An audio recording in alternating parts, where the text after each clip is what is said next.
অজু করার সময় অজুর পানি যখন মুখে লাগাবেন একটি দোয়া পড়বেন, আপনার চেহারা নূরের মতো উজ্জ্বল হয়ে যাবে ইনশাআল্লাহ। আপনার চেহারা নূরের মতো উজ্জ্বল হয়ে যাবে, চোখ চেহারা থেকে ব্রণ, মেস্তা, কালো দাগ সহ যাবতীয় সমস্যাগুলো আল্লাহ তাআলা দূর করে দিবেন এবং আপনার রিজিকে বরকত হবে ইনশাআল্লাহ।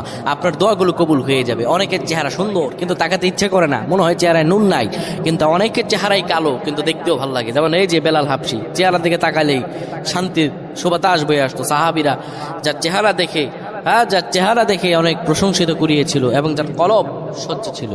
প্রিয় ভাইরা আমার, অজু যখন আপনি করবেন, অজুর পানিতে যখন আপনার চেহারা ভিজাবেন, তখন অজুর পানিতে আপনি এই দোয়াটা 3 বার পরে, দুরূদ শরীফ 3 বার পরে ফু দিবেন। দোয়াটি হলো আল্লাহু নূরুস সামাওয়াতি ওয়াল আরদ, আল্লাহু নূরুস সামাওয়াতি ওয়াল আরদ। পানিগুলো নিয়ে সেই পানির মধ্যে আপনি ফু দিয়ে চেহারার মধ্যে লাগাবেন। আমার আল্লাহ রাব্বুল